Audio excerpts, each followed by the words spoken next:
David, and we're back with Christy, and we're going to talk today on this episode of The Innovative Leader about innovation in times of crisis and pandemic. And one of the things we're going to do today is look at a couple of different things. One is we're going to kind of touch on Everett Rogers' theory, the diffusion of innovations. We're going to use one of his graphs to kind of make a point here. And then we're also going to talk about why you should innovate, how you should innovate in times of crisis. You know, we're going into COVID. We're not going into COVID. We've been in COVID mode for, what feels like a month, 6 weeks in some cases. And, society is telling us to be patient, be patient, be patient. And it's hard to be patient.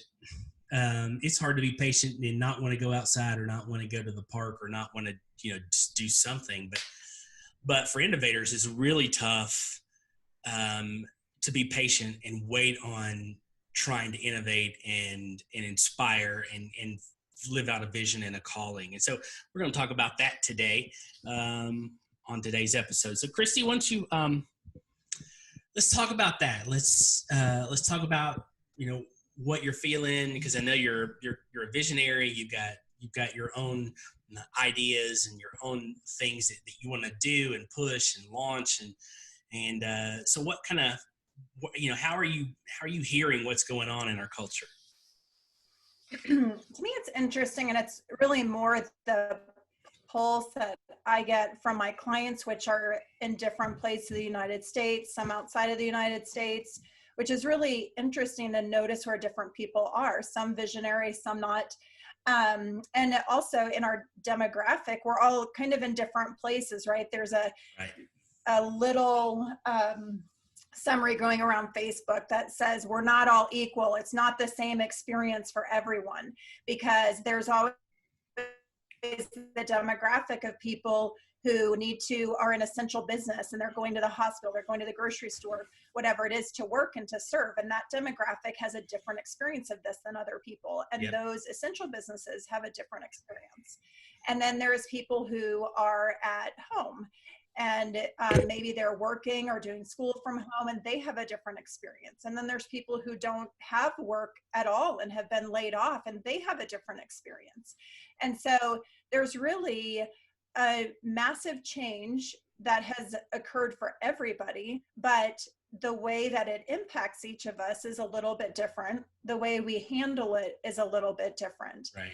And sometimes right now there's so much noise, whether it's just from articles coming out and going around, what do you need to be concerned about? What should you be doing? What should you not be doing? There's so much noise.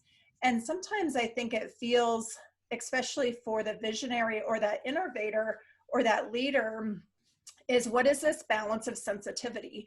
And that while we've been in a season where people have had higher amounts of anxiety, higher amounts of fear, how do we be sensitive to that, to leaders who may have people who are working from home and their productivity maybe is better, maybe it's worse. Mm-hmm. And they are trying to find how to check in with that leader to meet them where they're at and to help them be productive. And At the same time, the leader is looking, how do I lead forward?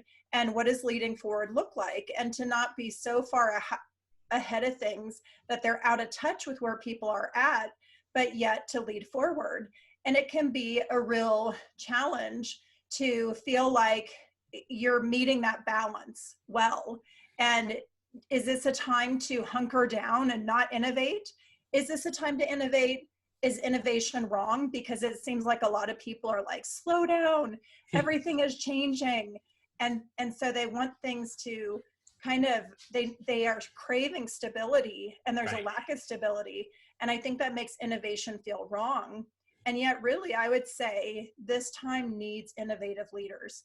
And that if you have the emotional capacity and you can get in the right emotional space in many different quadrants of life and business and work, we need innovation. Teachers have had to innovate the way that they teach. Yeah. A lot of people, we've had to innovate the way that we work when you've had to shift to working at home. So if you have the capability to shift, to innovate in a way, I think that's what we want to call people towards today, and look at what are the different stages that we can get in to identify what stage might I be in, how do I move into a different stage, what do I want, and how do we as leaders really get in that innovative space when it feels a bit counterculture right now.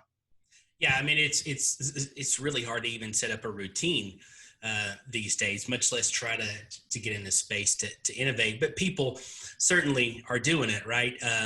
Dyson, the guy who founded Dyson, took 10 days to put together a ventilator that was specific for the coronavirus, and was able to and would be able to scale. So obviously he's got maybe some advantages we don't, things like that.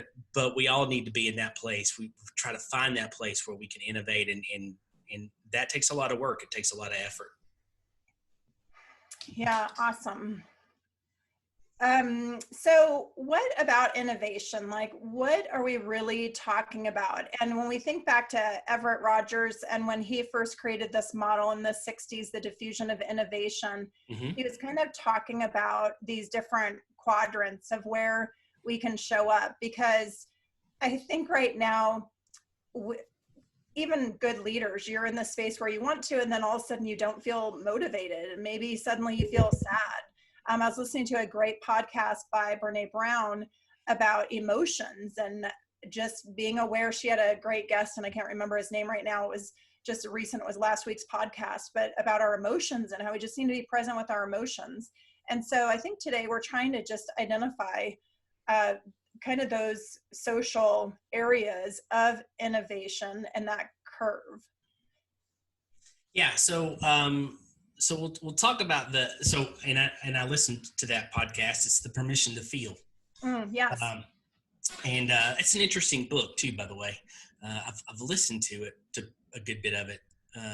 His book, right? Yeah, to his book. Yeah, exactly. But it is and I'll go ahead and I want to pull this up on my screen real quick. And this actually comes from Wikipedia. But I will go ahead and share this. We can talk about. So Rogers was studying how technology. Let's see if I can share it. Technology had the ability to. I'll just put it up after we're done. But he was looking at how technology diffused through a culture. And technology was not just, we think of technology as a computer or something like that. This was even more simple. Because he was a professor of rural sociology, and this theory was evidenced and practiced in a very rural. I think it was overseas even. Study. And so one of the things he talked about was that there are 5 different zones or 5 different regions in which people innovate, or where innovation spreads throughout a community or a culture. The first, which has like 2.5%, were innovators. These are people who are willing to take risks. They have high social status. They have the ability to handle this financially. They're social. They have social contacts, those kinds of things, and they have a high risk tolerance, so they can handle risk. And so those were about 2.5%. And then the next zone, or the next area, were the early adopters. And so these people have a high degree of opinion leadership. Now, what's interesting, and I'll go back to some additional research that was done in the 40s. They did some research back in the 40s that looked at the impact of political ads on the outcome, on changing people's minds or influencing people. This is in talking with some other people, I don't know, 7 or 8 years ago. It turns out this is part of sales processes as well. But anyway, so the idea was that the political ads didn't influence the masses. Political ads influenced opinion leaders who influenced the people that they knew in their social context. And so so there is this diffusion. So the political ad is shown. People who are sensitive to that issue or who understand that issue absorb it, and then they influence those people around them. And so that's how political commercials, political ads affect us. They don't affect the masses. They affect opinion leaders who then affect the people around them. And so this early adopter framework is built around people who have who see the innovation, who see the idea, and are able to spread that throughout their social network, which is really cool. And then the third category he labeled was the early majority. And so they adopt an innovation after a period of time that's significantly longer than the innovators and early adopters. They're at about 34%. And he said they have average social status, and they seldom hold the positions of opinion leadership. So they're more followers than anything. And then you have the late majority. So they approach everything with skepticism, right? So everything has to be proven. And they're about 34%. And then you have the laggards, which are the last folks to adopt. And they're just focused on the way it used to be. And they are at about 16%. And so those broad zones, those broad categories of people is how he divided the way people adopt a new innovation. And so we're gonna kind of hit on some of those because we need people in that 2.5%. We need people in that 13.5% of early adopters, not the 68% that are early and late majority, right? I mean, that's people are telling us to slow down. People are stay in the house, but I did see something the other day on Facebook, and whether that's true, this is true or not, but I like the idea that during the plague back in the 1600s, Newton was sent home from college and he developed calculus. We need that kind of innovation, whether it's developing calculus or building a ventilator or what, just to think forward and to push and change. Because there's so much that could be, if we're open to what's going on now, we can see ways we can improve our world because we're in a pandemic culture regardless. So your thoughts on that, Christy? Well, and I think what's interesting about the model, I'm sure his model has a defined demographic or purpose, right, the point that he's talking about. To me, what's relevant right now and fascinating to use the model for is sometimes as leaders, there can be a frustration with people who are struggling to work from home or struggling to come right, to work or struggling to adapt to this normal or whatever it is. Maybe we're even struggling in different ways. But what I think is fascinating is when you look on the other side of that chasm to the early majority and the late majority and the laggards, really that's the larger percent of a population, because this is a social system, right? It's about right, social innovation. So it's not that we're saying, oh my gosh, everyone should be innovators. Come on, world, let's all be innovators. exactly. But the model helps us to understand that really around 15% of people have the capability to do that. And we were talking, Dave and I were talking before about how at different periods of our life, we may show up in different spaces, right? For example, just use myself, Instagram has not come very easily to me, whatever, it's not really that complicated. It's been around a long time, but I would definitely put myself in the laggard category there. I just don't get it. And I get confused all the time when I'm trying to do something and ask my teenager for help. And she's like, Mom, this isn't that complicated. And I can tell I'm in that laggard category. So I think that there are ways that we can take this almost as a personal inventory to be that, like, where am I in the laggard category? Where am I late majority? Right. Where am I early majority? And where am I gifted and talented? What things seem obvious to me? What ideas am I having where I may be an early adopter or an innovator?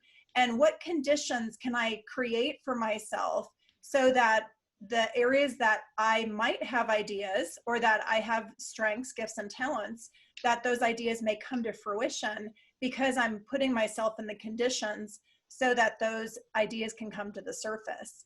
And I think that it requires us to kind of look at how we live in each category, to not get frustrated or judgmental of people who might be in a early, later, laggard category, because the reality is the model shows us that's normal. That is a social curve of the way that we adopt to change, the way we adopt to different things. You had mentioned too about, how did you say that?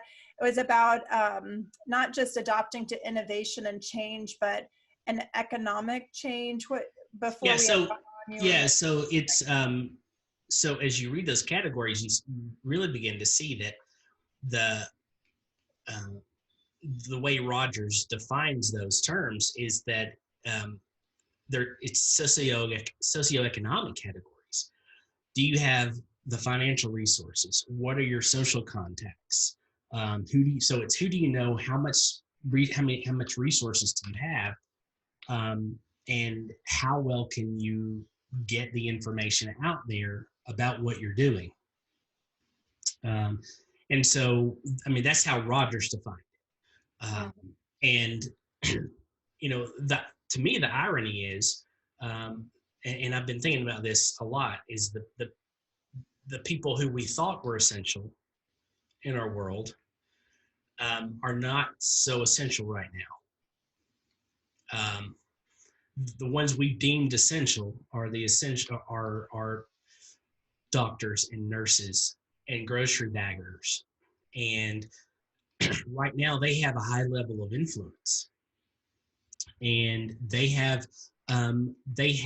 they're almost being required to adapt and adjust because of the situation they're in. And if they come up with ideas, this is the opportunity to begin to spread them and share them, because right now the world's listening, and there is no greater audience in the world right now for an innovator who's working to do something in an essential area than right now.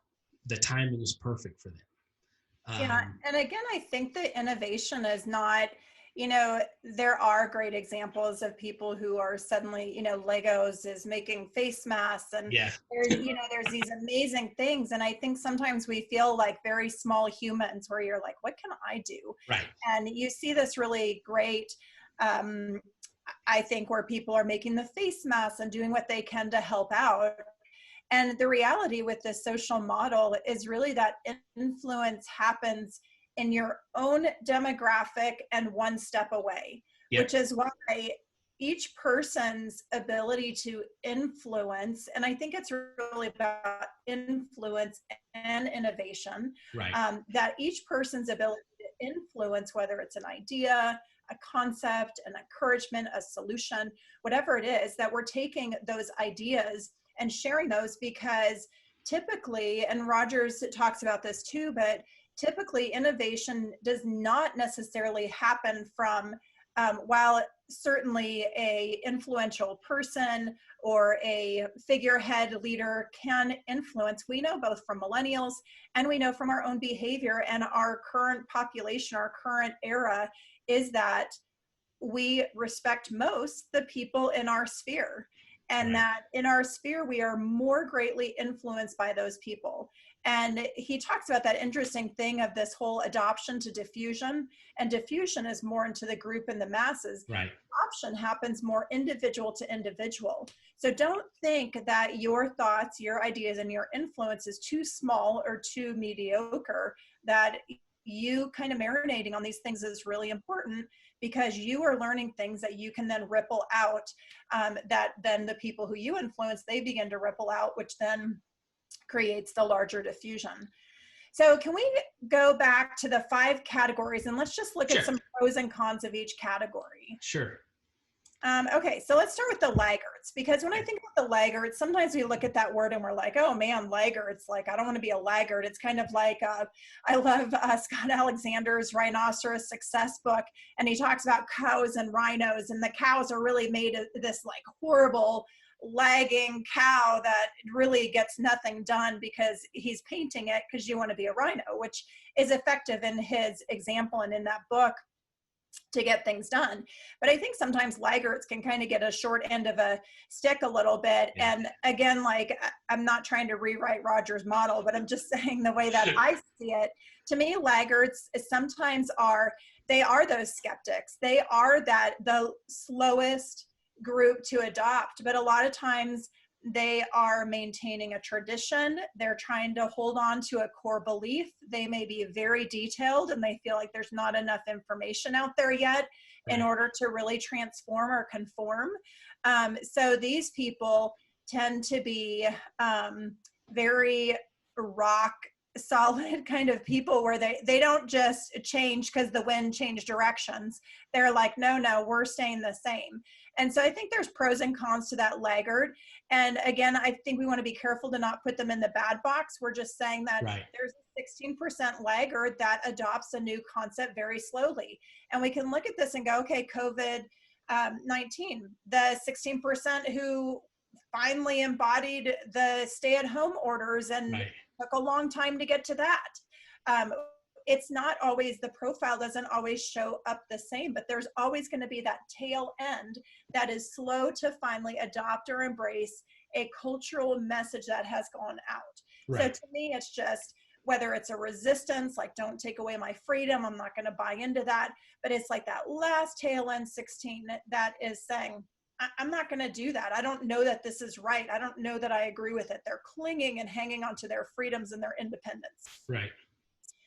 What other attributes or characteristics do you see about the laggard category? Well, yeah, I mean, so they're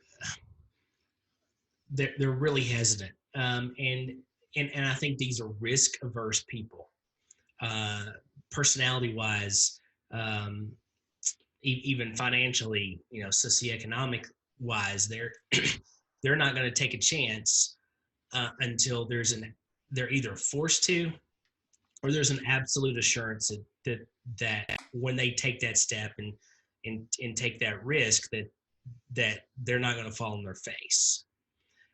These are people who may have been emotionally burned in the past over a topic, who just don't have the resources to take the risk, as I said, and that's not, there's nothing wrong with that. They don't have time. They're working too hard. I mean, there's all kinds of reasons why someone could be in that category, and like you said, you're a laggard as far as Instagram. Look, there's all kinds of things that I would consider myself a laggard in, even though in most cases I'm an innovator and an early adopter. But I think, yeah, and I think you were right. This is not a bad thing. In the past, there's a lot of people I would have put in a laggard category 20 or 30 years ago. Excuse me, but just in general, that may be the case, but yeah, I don't see anything negative about that as well. But in some cases, some of the laggards have proven, they've held off, and they've proven to be right. Right. So it is what it is. So, there's just a kind of a description. That's just a description of who they are. They're risk averse. They're hesitant.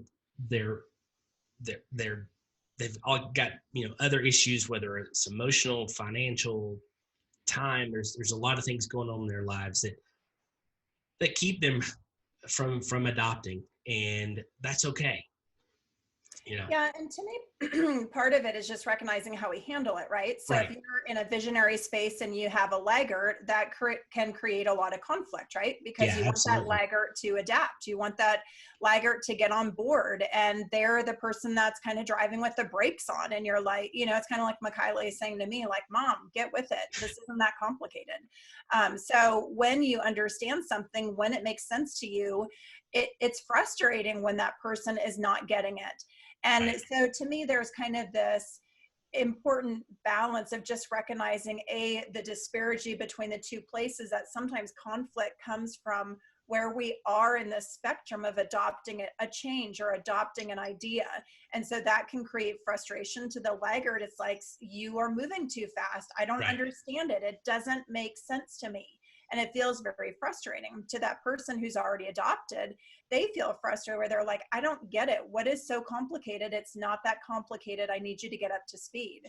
And to me, the opportunity is to not stand in judgment of where the person is, but to recognize that there's these different phases of social adoption that we have. And that in some places it's like, okay, so I'm in that space. So do I want to be a laggard? Okay, am I maybe resisting this more than I need to? Is there something that I need in order to feel better about adopting this? Is there something that I can do that would help me to feel less anxious or nervous or fearful about this change?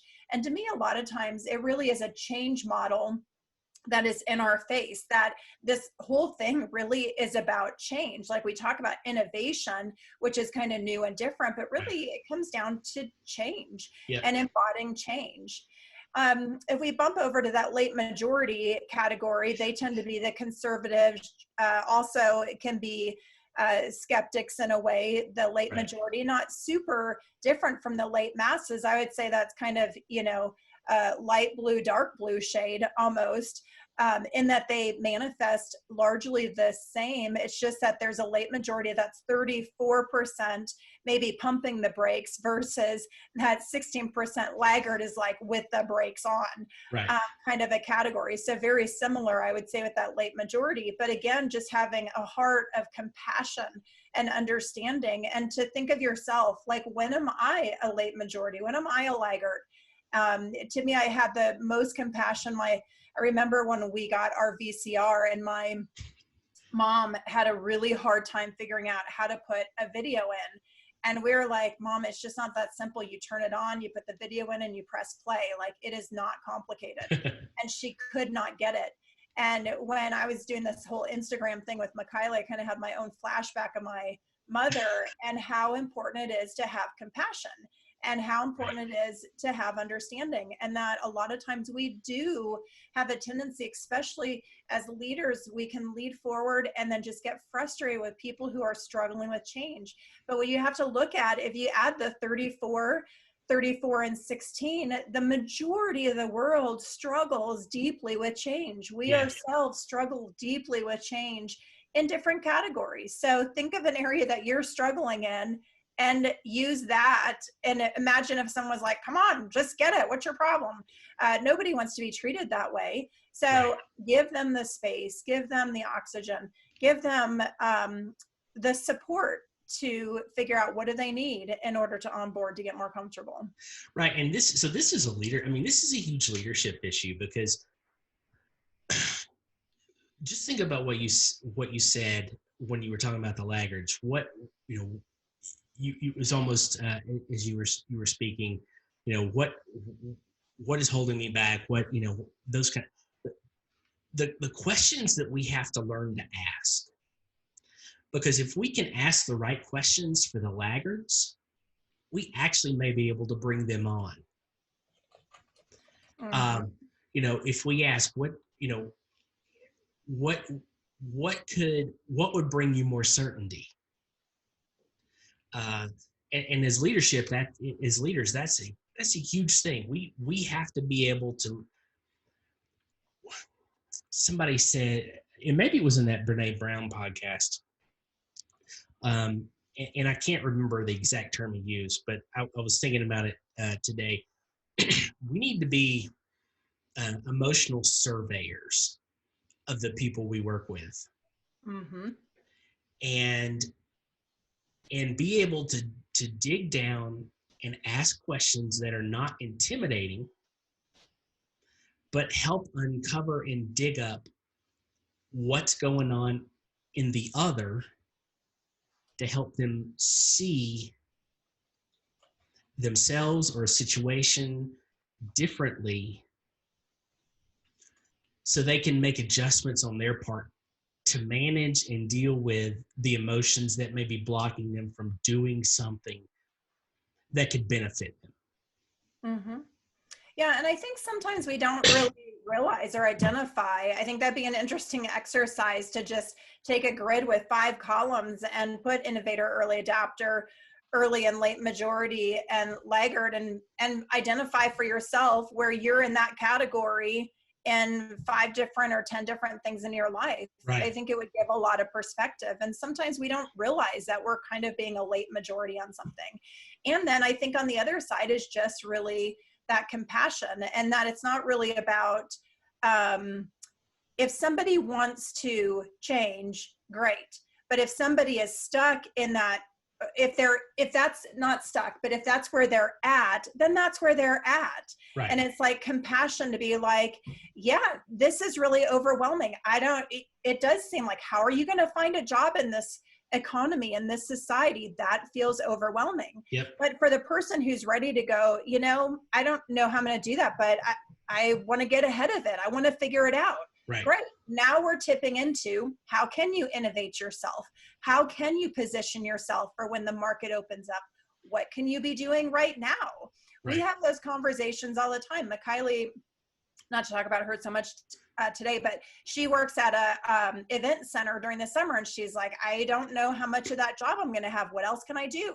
And I said, yes, what else can you do? What skills do you have? What do you enjoy doing? Right. And so she's looking at online courses for how she can do things that are more virtual, which is great. So that's really moving more to that early majority, early adopter. And in that early adopter position, we stop and we reflect, what can I do? What can I shift? How do I participate in this change so that I'm not fighting or resisting it, but I'm going with the flow into it? I'm just noticing our time. Maybe we should jump into some strategies for innovators and how to in that innovator space. Yeah, I think that's a good idea. I think one of the, and I kind of mentioned one already, is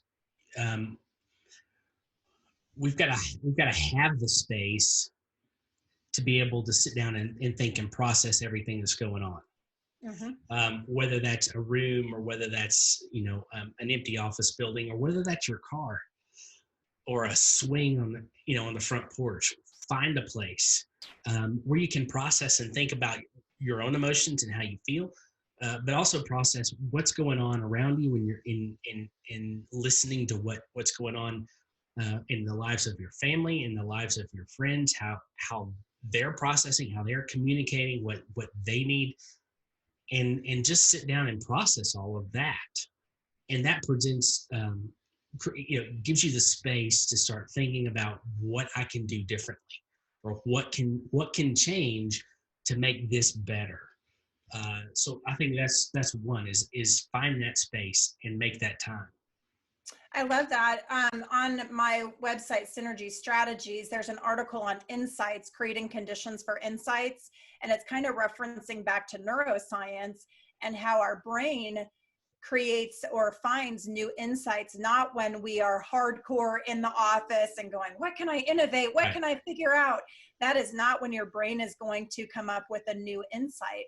But that insights really are the process of connecting miscellaneous things. But it happens when you're washing the dishes, when you're mowing the grass, when you're just driving around the block, going for a walk. Right. And so what you're talking about, I think, is critical, that every leader creates space for downtime, whether you're journaling, whether you're listening to music, but to allow your mind to process and to think, because it's not going to come when we force it. It's going to come when we do our work. We're vigilant about learning and growing, but then when we step back and allow those pieces, our brain, to put them together, because our brain will do that. I like that point. That's great. Yeah, I think another one is to is you got to stay in learning mode, and this is real hard. I mean, it's been hard for me because of our routine's been disrupted, life has been transformed, even in my own household, and it has hit pause on some of the things that I even wanted to read, or the time that I have to do that, those kinds of things. But we got to stay in that learning mindset. And one of the things that I always have really cool thoughts when I'm reading something, and something that I've already read, or something that I've already processed, or something that I've already done. My brain goes, you know what? That's just like, or that fits in with this, and those. so there's a real cool book. It's 10, 15 years old. It's called The Medici Effect. The Medicis were a family in Florence. They were a very prominent family. They were bankers. And one of the things that led to the not the Industrial Revolution, the Renaissance, was that Medici brought all of these artists and craftsmen and all of these different people with different skills together. And in that cohort of different backgrounds and different frameworks came the rise of the Renaissance. And it brought Europe back from the Dark Ages. And it was because all of these different ideas were connecting and people were creating. It created this creative space because people were sitting together from different backgrounds and different perspectives and different disciplines, and they joined their ideas together. We see that today in biomechanical engineering, which is a combination of mechanical engineering and biology. You see it in neurolinguistics, which is neurology, the brain research, and communication. You see it in all these different disciplines that have arisen because people from different backgrounds said, I think I could do that. I think I could do something with that.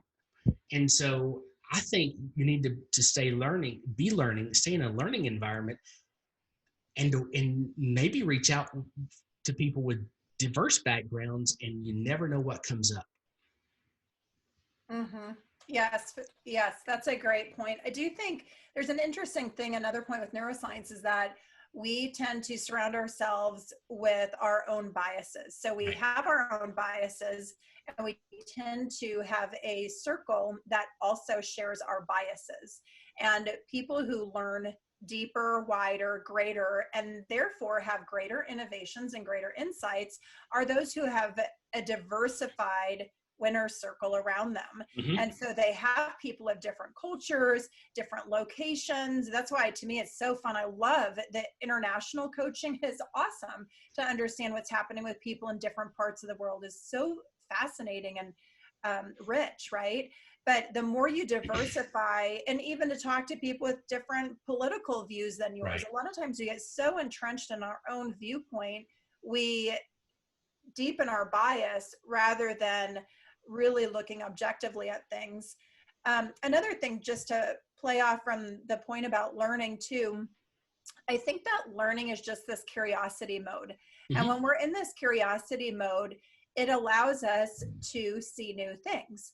And when we're not in a curiosity mode, we have this assumption that we already know. And when we already know and something isn't working, then we have a tendency to get frustrated because something that we thought was working or that we depended on is not working.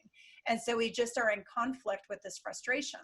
Versus if we can approach something with curiosity, we ask different questions. What can I learn from this? What's new and different? how could this evolve? How could this be better? What's working? What's not working? Right. We're able to ask a lot of curious questions. And then in addition to that, I think we can kind of move it into emotional intelligence. I think is a huge area for learning right now. If you don't know about it, go learn about emotional intelligence. But if you look at the quadrants of emotional intelligence, it's learning about myself. How am I feeling? What's going on for me? How is this impacting me? Do I feel up or down? Where are my ideas? You're learning about yourself. And then with emotional intelligence, it's also this awareness of others. How is everyone else? How is my team? How are they looking? How are they feeling? How is our productivity? Do they feel safe? Have I communicated well?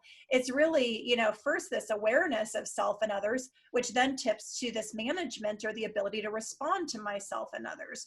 So that's where I think learning and emotional intelligence can really play together too. Yeah, and I would just another one that popped in my head is allow yourself to go down a rabbit hole. Mm-hmm. And the reason I say that is I was going back and refreshing myself on the diffusion of innovations. I saw something that was intriguing to me, and it was I was just scanning something on Wikipedia, in fact, and it was social network analysis. And so guess what? I've downloaded some articles on social network analysis because it's fascinating, because it talks about how memes spread, how viruses spread, and how relationship, because it's all about relationships and networks. So just in kind of preparing for some of this, now I've gone into an area where I have very little knowledge and very little background, but that curiosity of, well, what is social awareness, social network awareness?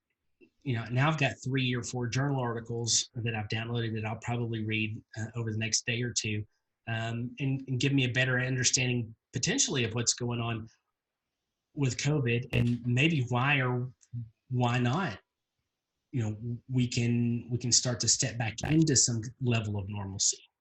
So just sometimes chasing a rabbit is a good thing. That's awesome. I think that's so important.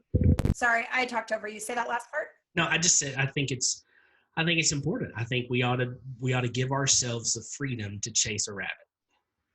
I love that point, and I think that also dovetails on conditions.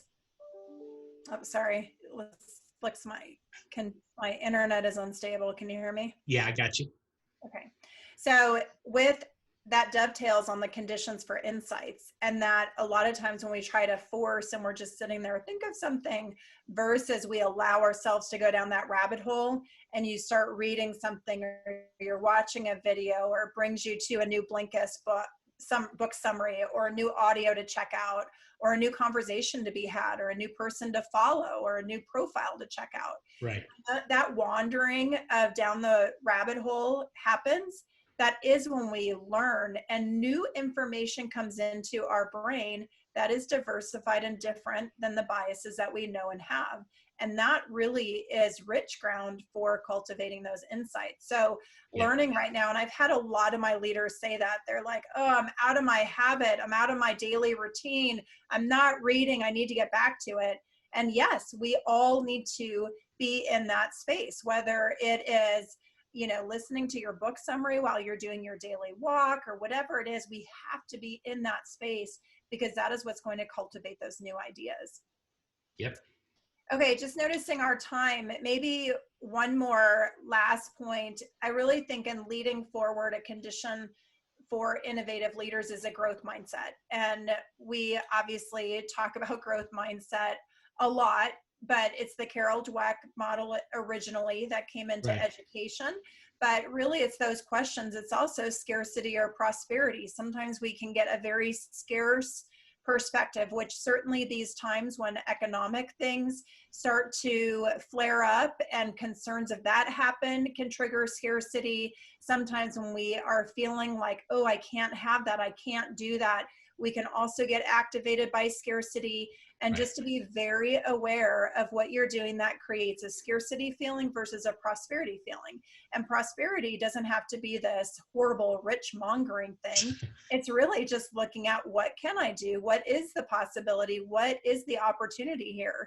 And so when we kind of couple this growth mindset with this prosperity mindset, we are able again to step back, to follow our gut, to look at new ideas, to look at possibilities, to look at that's great. So we haven't eaten out, or we haven't been doing this. What does this let me do? What does this provide for me? Right. And it's huge. And those things lead into leading forward, because when we lead forward, we're encouraging people to grab that for themselves, because whenever we are looking at what we don't have and can't do, we get stuck.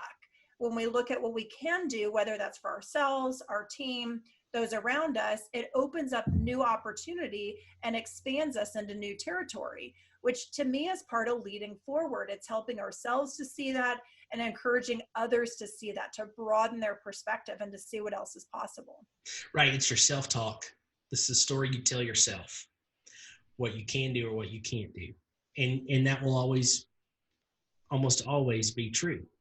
What you tell yourself you can or can't do will almost always become true, because that's what's in your head. So just be aware of the self-talk. Be aware of the stories that you're telling yourself.